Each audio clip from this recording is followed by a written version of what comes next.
एक बुद्धिमान राजा था। उसका काफी बड़ा साम्राज्य था। उसके राज्य में प्रजा हर तरह से खुशहाल थी। राजा को अपने उत्तराधिकारी की तलाश थी। उसके 3 बेटे थे। राजा इस पुरानी परंपरा को नहीं निभाना चाहता था कि सबसे बड़े बेटे को ही गद्दी पर बैठाया जाए। वह सबसे बुद्धिमान और काबिल बेटे को सत्ता सौंपना चाहता था।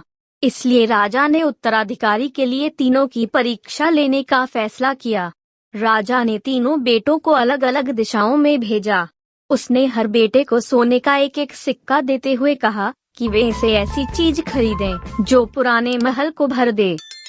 पहले बेटे ने सोचा कि पिता तो सठिया चुके हैं, इस थोड़े से पैसे से इस महल को किसी चीज से कैसे भरा जा सकता है। इसलिए वह एक मैखाने में गया, शराब पी और सारा पैसा खर्च डाला।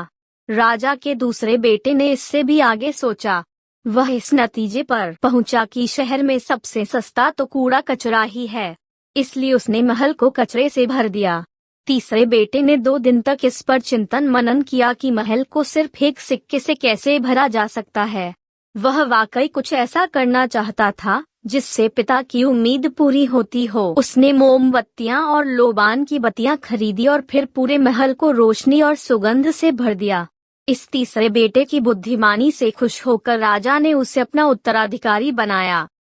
इस हिंदी कहानी से हमें यह सीख मिलता है कि बुद्धि से कुछ भी पाया जा सकता है।